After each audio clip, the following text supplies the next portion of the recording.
I'll never forget the day I realized my life wasn't as perfect as I'd been telling myself.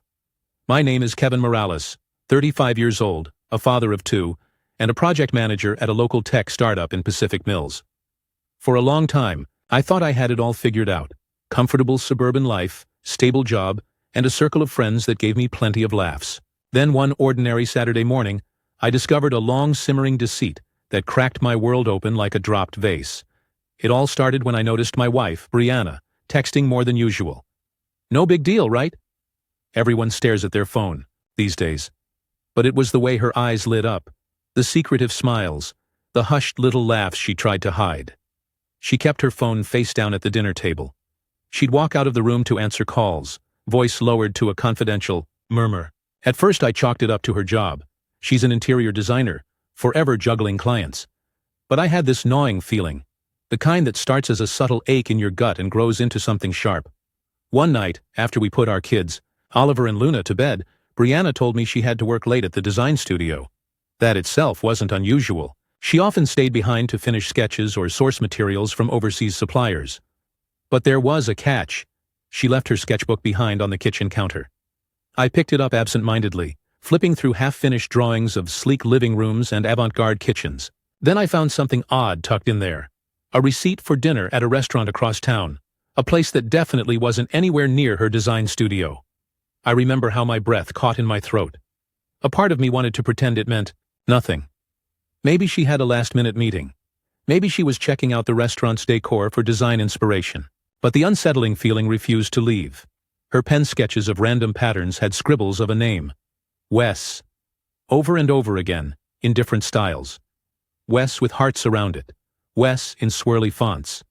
I didn't know a Wes, and Brianna had never mentioned one. My mind started to swarm with possibilities, none of them good. Still, I convinced myself I was jumping to conclusions. I gave her the benefit of the doubt because that's what we do when we love someone. We ignore the red flags waving in our faces, hoping they're just illusions conjured by our insecurities. But my curiosity kept nibbling at my peace, so I decided to quietly investigate. I began to pay more attention to her phone habits. She would giggle at texts, flush if I walked into the room unexpectedly, and then quickly switch apps like she was just checking the weather. Small details, but my mind meticulously stitched them together. Meanwhile, I tried to focus on my own responsibilities. My job was becoming more stressful. Our team was preparing for a major product launch, and my boss, Lucy Tran, had been urging me to finalize the budget and timeline. Everyone was counting on me. The more I tried to throw myself into work, the more those nagging doubts about Brianna interrupted my thoughts. Sleep became a stranger. At night I'd lie awake, heart-pounding, imagining worst-case scenarios. Mornings were tainted by forced smiles at the breakfast table. Our kids noticed something was off. Oliver asked if I was upset because he took the last chocolate cereal bar. It broke my heart that my 6-year-old son was picking up on the tension. I tried to reassure him that everything was fine, but I was so bad at faking it. Even my forced grin looked shaky in the mirror. Finally, one Friday evening I decided it was time to confront Brianna. Subtly. We were tidying up the living room after a small family movie night. The kids had fallen asleep on the couch, the TV was humming in the background, and we were stacking up popcorn bowls. My heart raced as I mustered the courage to ask, "Hey, I found that receipt for Starview Bistro in your sketchbook. Were you scoping it out for a client?" She froze. Barely a second, but long enough for my stomach to lurch. "Oh," she said, forcing a quick smile. "Yeah, it's just a new place. A colleague recommended for interior ideas. I forgot I left that in there." I nodded, trying to look cool, but my chest felt tight. I wanted so badly to believe her. But I saw something in her eyes, a flicker of panic, like she was daring me to push further. So I did. "You know anyone named Wes?" I asked, keeping my voice casual. She blinked hard, then furrowed her brow as if she'd never heard the name in her life. "No," she murmured. "I don't think so. Why do you ask?"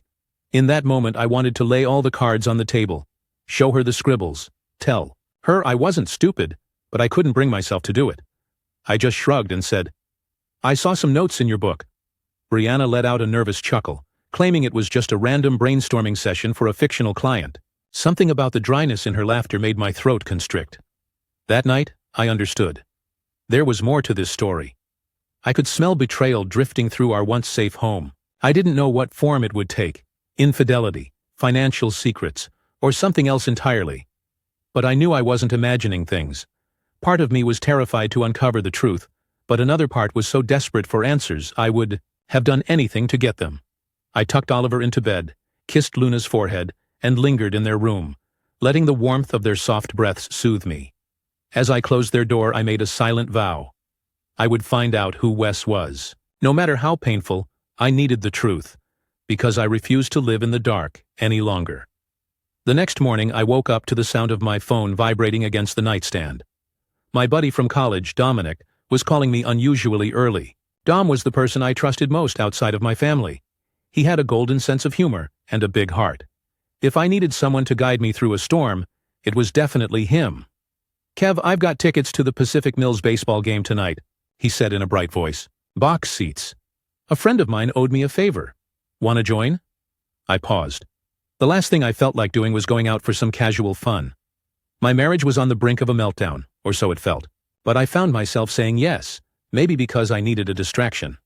Plus, Dom had a knack for sniffing out secrets. Maybe if I told him a bit about what was going on, he could help me see the situation more clearly. When I joined Dom at the stadium, that evening the sunset was a swirl of orange and pink, and the crowd buzzed with excitement. We grabbed hot dogs and soda, settled into our seats, and I tried to feign enthusiasm as the teams warmed up. Eventually Dom noticed my half-hearted cheers and asked what was on my mind. I hesitated, but then the words poured out. Brianna's odd behavior, the suspicious receipts, the name Wes scribbled in her sketchbook. Dom's eyebrows climbed, higher with each sentence. When I finally paused, he gave me a sympathetic nod. "That's heavy," he said, taking a slow sip of his soda. "Have you talked to her directly about it? Like, really confronted her?" "I tried," I muttered. "But it feels like she's hiding something, and I don't have proof. I'm scared of what might happen if I push too hard." Dom sighed. "I get it, man, but you can't just let it fester. If it's nothing, you need closure. If it's something, you need to know." I knew he was right. We watched a couple of innings in silence, the crowd roaring every time our home team got a hit. But I couldn't focus on the game. My mind replayed Brianna's forced smile, the frantic shift in her eyes whenever I mentioned that name, Wes. I wondered if I was being paranoid, if maybe I was the one sabotaging our marriage with baseless doubts. Then Dom leaned in and added, "Also, if you really want to get answers, consider checking your shared bank account. Sometimes people slip up financially before anything else. Might find something suspicious there. Double charges, weird transfers, hidden payments. Not telling you to spy on your wife, but let's face it, you'd rather know than guess." I spent the rest of the game nodding absently. The home team won. The crowd erupted in cheers, but for me, the night felt hollow. My stomach was a twisted knot by the time I got back to my car. I hated the idea of prying into our finances behind Brianna's back, yet Dom had a point. I needed to start connecting dots. So I decided to do it. Open up our joint account records, see if anything weird was going on. The next day was Sunday, a day I usually cherished. We'd go to the park, feed the ducks, enjoy a simple picnic with the kids. But I was too restless. I stole a moment alone with my laptop in the study, logging into the banking site. At first, everything looked normal. Gas station charges, grocery, store runs, a couple of online shopping sprees. Then I saw it. Multiple transactions to MW Studio. Each transaction was a hefty amount, with no explanation. I tried to recall if Brianna mentioned any big design purchases recently, but my mind drew a blank, and the descriptor MW Studio didn't ring any bells from her typical suppliers. My heart was pounding by the time I heard footsteps behind me. Brianna walked in, wearing a casual sundress, looking every bit the sweet spouse she'd always been. But now I couldn't see the woman I once trusted unconditionally. Instead, I saw half-truths and secrets that might change our entire marriage. She gave me a quick smile. "Hey, you coming outside? Kids are waiting." I fumbled to close the browser tab. "Yeah, just wrapping up some work stuff. I'll be right there." I spent the afternoon plastering on a smile for Oliver and Luna, pushing them on the swings, spinning them around until they squealed. But my thoughts drifted to MW Studio over and over. Could MW be Matthew West, Megan Wilder, or even Morgan Wesley? My mind jumped at the possibility that Wes was short for Wesley, and the payments might be a direct link. I pictured this unknown figure luring my wife away from our family, fueling her excitement with secrets and illusions. That evening, after the kids fell asleep, I confronted her again. I saw a bunch of transactions in our account to MW Studio, I said, pretending to be curious more than accusatory. What's that about? For a split second she looked startled, but then she forced a calm expression. Oh, that's just a new design supplier I've been testing. They're pricey, but high-end. Didn't I mention them? They're based out of Westbridge. She sold the lie so smoothly that I almost believed it. Or maybe I just wanted to believe it. But alarm bells were ringing in my head. I'd never heard of Westbridge, and she'd never once brought it up before. Yet she spoke with an air of nonchalance, like I was the odd one for asking. My knuckles turned white from how tightly I gripped the edge of the table. Instead of pressing further, I let out a soft chuckle, acting like it was no big deal. I told her I was just curious. But as soon as she turned around, relief flashing across her face, I felt a surge of determination. I wasn't going to let her feed me half-truths. I was going to unravel this mystery no matter how painful it got. Because deep in my gut, I knew. The fortress of our marriage was already crumbling. By the time Monday rolled around, I could barely concentrate at work. Lucy Tran, my boss, called me in for a meeting to discuss finalizing the budget on our upcoming product launch. I sat there trying to follow the spreadsheets she projected on the conference room screen, but everything blurred into an incomprehensible jumble of numbers. All I could think about was Brianna, MW Studio, and the name Wes after. Lucy finished her briefing. She asked me if I was okay. You're always so on top of your game, Kevin. Lately you've seemed distracted. I forced a reassuring smile. Sorry, Lucy, just some personal stuff. It won't affect my performance. She nodded sympathetically. Take care of whatever you need to. We rely on you, but I also don't want you burning out. I thanked her and left the meeting room, heading straight to the break area for coffee. As I poured a cup, I felt my phone buzz in my pocket. It was a text from Brianna. Need to work late again. Don't wait up. My throat tightened. That was the third time in 2 weeks.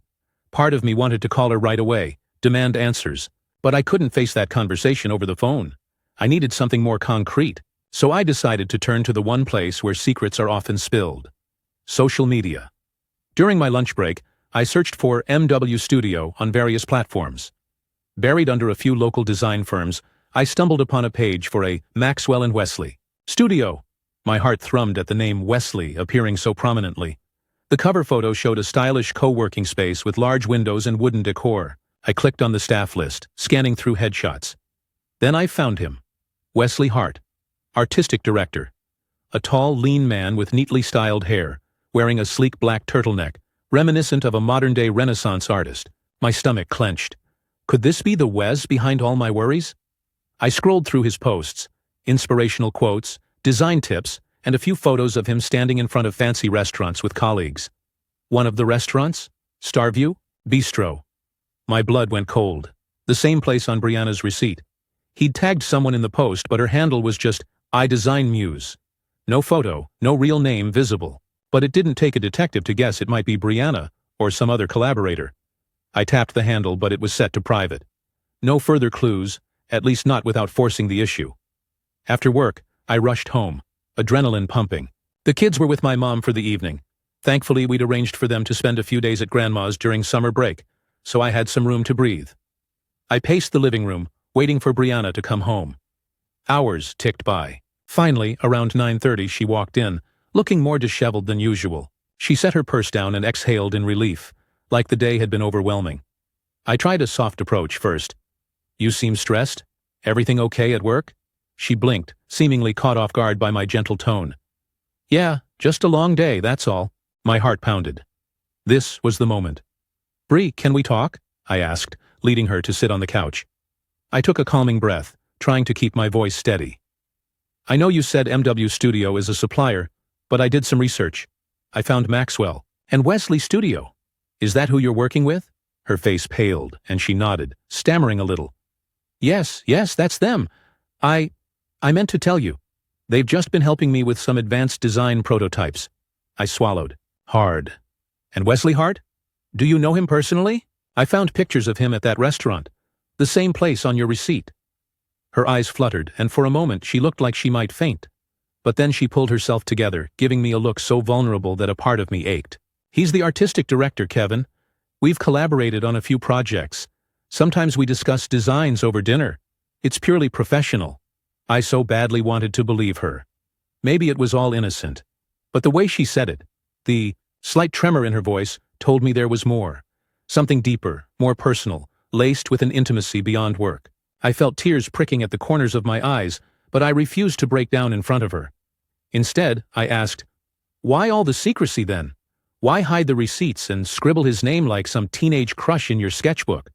Why not just tell me you're working with him?" "I wouldn't have been upset, Bree. I've always supported your career." She pressed her lips together, eyes filling with regret, or maybe shame. "It's not what you think," she whispered.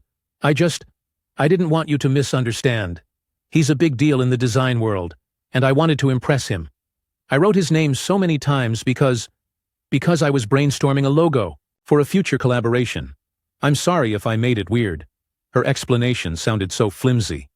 My instinct screamed that something else was going on, but I was too emotionally exhausted to fight. I gave a short nod. "Fine. Let's say I believe you." But even as I said it, I knew the conversation was far from over.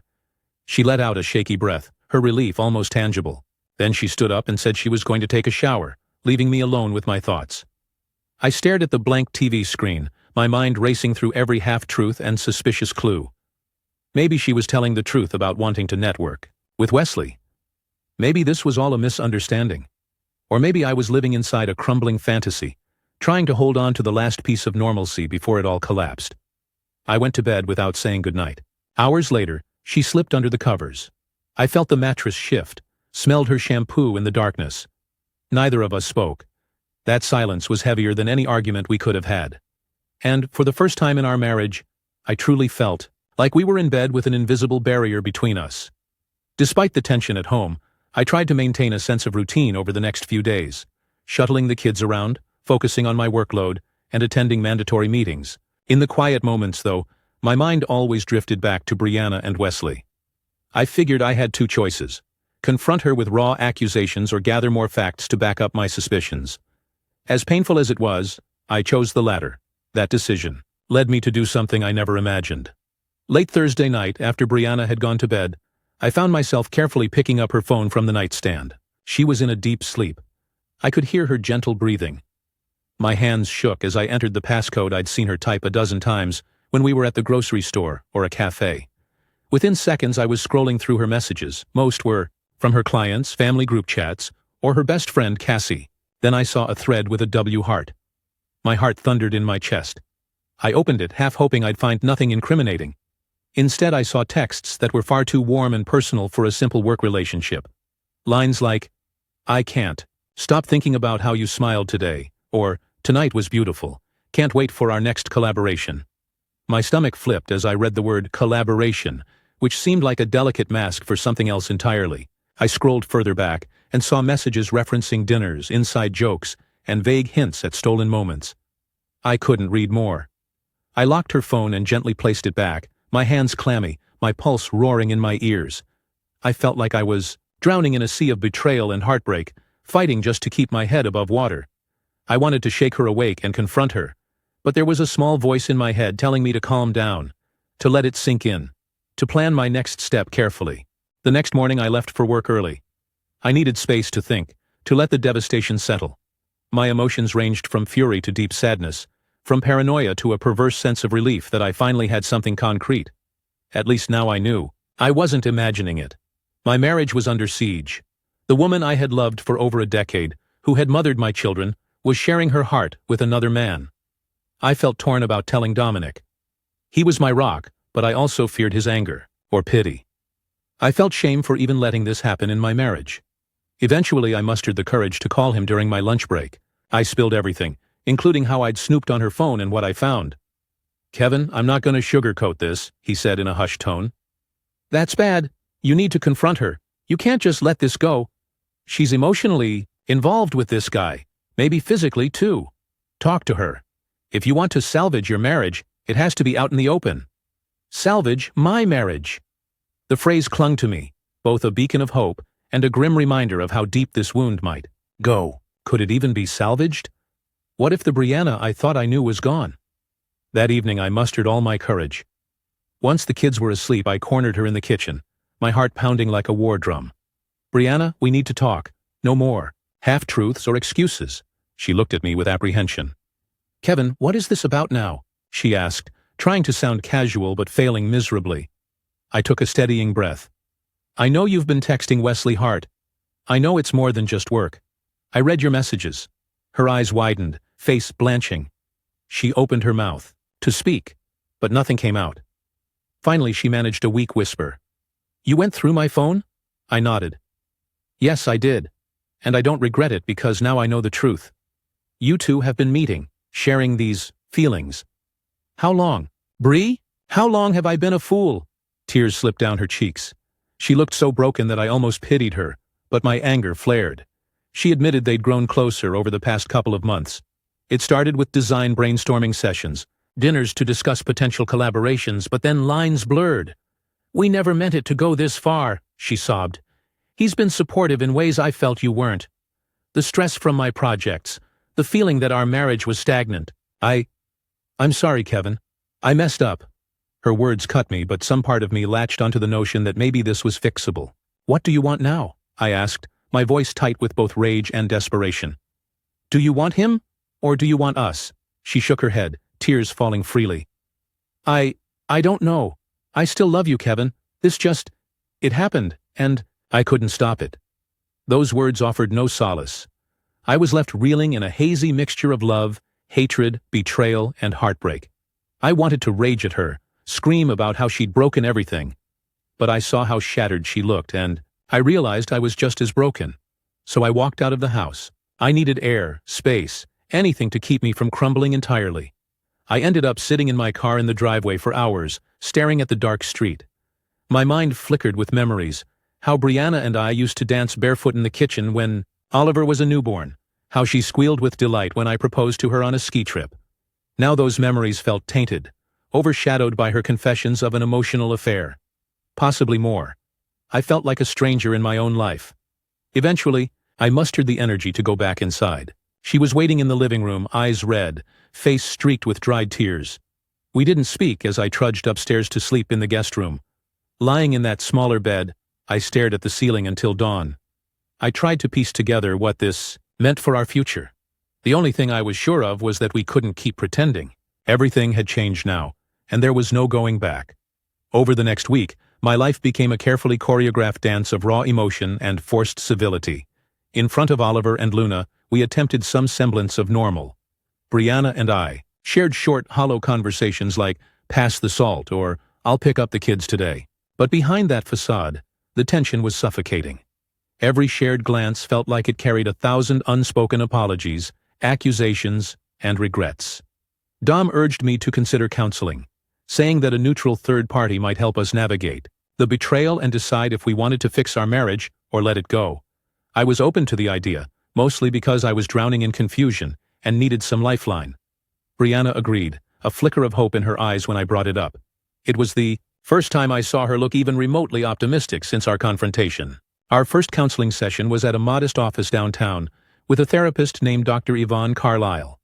She was calm, collected, and had this knack for making you feel safe within minutes. We sat across from her on a plush sofa as she delicately prompted us to share our perspectives.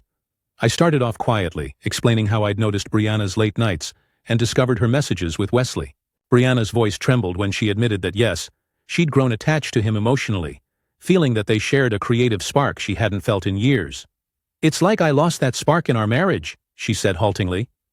"I'm not blaming Kevin. I needed validation." I felt a stab of guilt.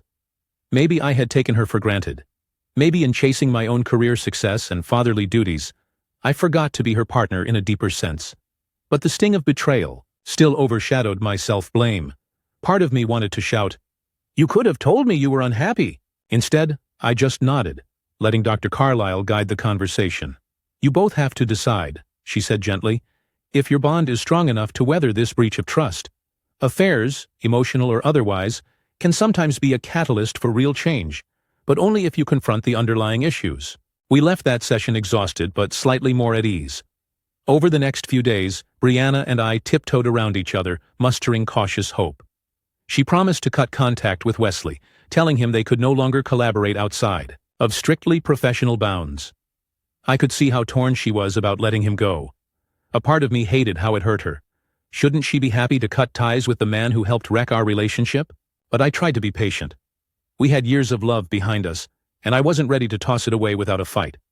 I told her we needed a fresh start, something to remind us why we chose each other in the first place. So we planned a weekend trip. To Lake Marin, just us and the kids. We rented a small cabin near the water, hoping nature's tranquility would soften our wounded hearts. When we arrived, the lake shimmered under the late afternoon sun, and the pine trees rustled in a gentle breeze. Oliver and Luna raced to the shore, giggling with excitement, each of them carrying a tiny fishing rod we'd bought at a discount store. Brianna and I exchanged a hesitant smile. It was the closest we'd been in days to a normal, happy moment. That evening, while the kids slept, we sat around a modest campfire. The air was crisp, and the stars blinked overhead like distant promises. Brianna and I shared a bottle of wine in near silence. Eventually, I cleared my throat and said, "I'm trying, Bri, but this is hard." She nodded, tears glistening in the firelight. "I know, I'm so sorry. I never wanted to hurt you like this." In that fragile moment, I reached for her hand. She let me hold it. We stayed like that, quiet, as if any words might shatter the tenuous peace we were forging. Despite everything, a part of me still felt the warmth of our history. We'd built a life together, 2 beautiful kids, a home filled with memories. Maybe we could rebuild, but as soon as I dared to hope, I sensed a shadow looming. My phone chimed with a text message notification. Absent-mindedly, I picked it up. It was an unknown number, but the message chilled me to the bone. "Ask Brianna about the new deposit." "But you—" My chest tightened. Was Wesley harassing me? Or was he genuinely trying to alert me to something else? The words "new deposit" flashed in my mind. I suddenly remembered the suspicious transactions, the huge sums to MW Studio. Could there be more? Brianna noticed the sudden tension in my posture. "Kevin, what's wrong?" she asked, voice trembling. I locked my phone, forcing a casual shrug. "Just a spam text," I lied. My heart pounded so loud I was sure she could hear it. I wasn't ready to confront this new puzzle here, with our children sleeping nearby and the night sky overhead. I couldn't let the fragile healing we were attempting fall apart before it even started. Yet I couldn't ignore that message. I knew that as soon as we got back, I'd dig deeper. Because there was a chance Brianna's secrets ran even deeper than I'd imagined.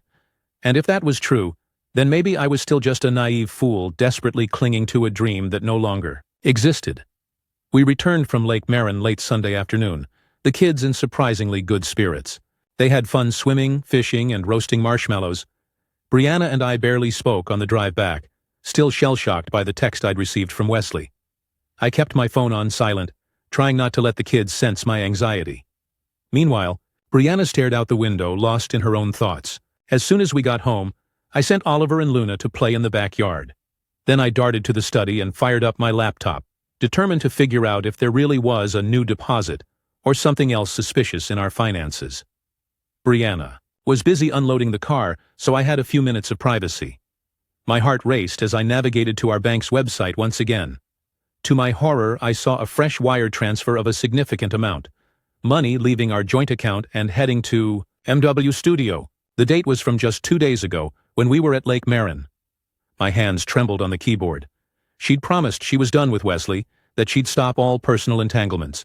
But here was cold, hard evidence of another large payment. Anger and betrayal surged inside me like a wildfire. Right on cue, Brianna walked into the study, setting down a bag of groceries. She spotted the look on my face and froze. "Kevin, you're scaring me. What's wrong?" I turned the screen, so she could see it. "Explain this," I demanded, voice hoarse with fury. "Another huge transfer to MW Studio. You said you cut ties with them." She paled, fumbling for words. I didn't do that. I haven't even been near a computer. Maybe it's an automatic payment for a previous invoice. It's possible they're still billing for the design materials I ordered weeks ago." I shook my head, adrenaline rushing. "You expect me to believe that after everything I've found out? You told me you'd be transparent. And now I'm getting texts from Wesley about a new deposit?" She gasped. "He texted you?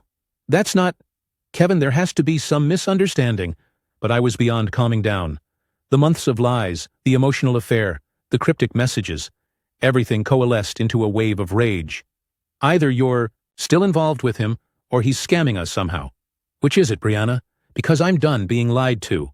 Tears welled up in her eyes. She started to speak, but then the doorbell rang, as if on cue to shatter the tension. We exchanged a look of confusion. Outside, through the window, I spotted a man in a crisp suit standing on our porch. His posture was stiff, official, like someone about to deliver bad news. I opened the door, bracing myself for more chaos. The man introduced himself as an investigator from the Financial Crimes Division of our local police department. My heart lurched. He explained they'd been monitoring suspicious activity from a design firm known as Maxwell and Wesley Studio. Large sums of money transferring under questionable circumstances. Before I could fully process his words, he handed me a formal letter. "We need to ask you some questions, Mr. Morales. Our records show multiple wires from your joint bank account to MW Studio, amounts that triggered some red flags." I stood there in stunned disbelief.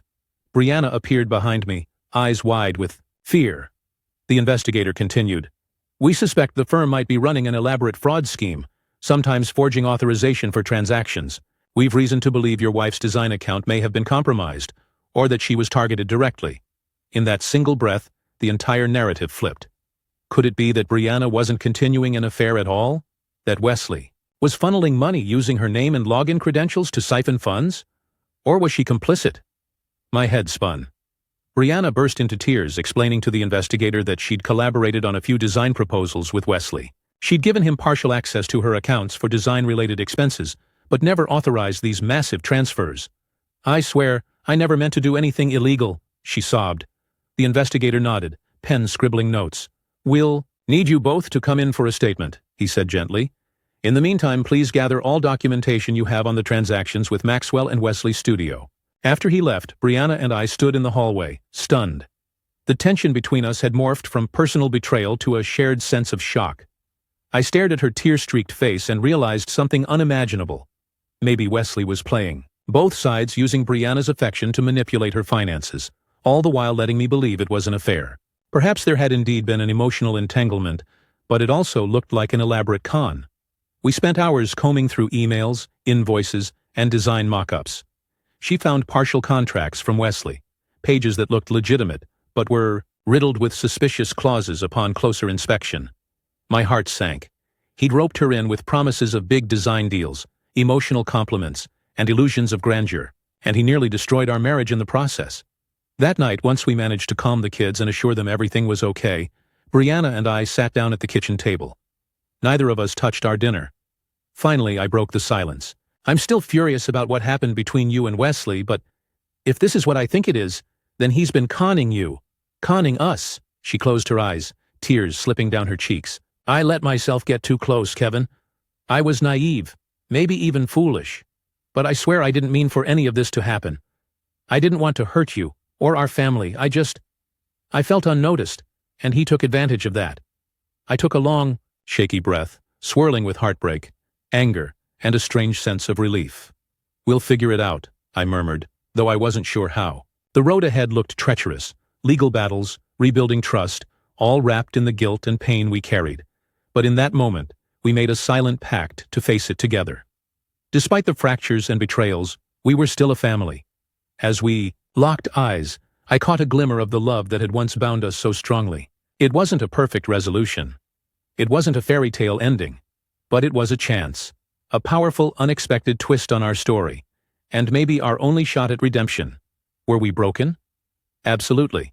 But sometimes, in the rubble, you find the pieces that matter most. And from them, you can build something new, something stronger, something real. And whether that new foundation would last forever or crumble again was anyone's guess. But at least, for now, we had hope. And that was more than I'd had in months. That's the end of today's story.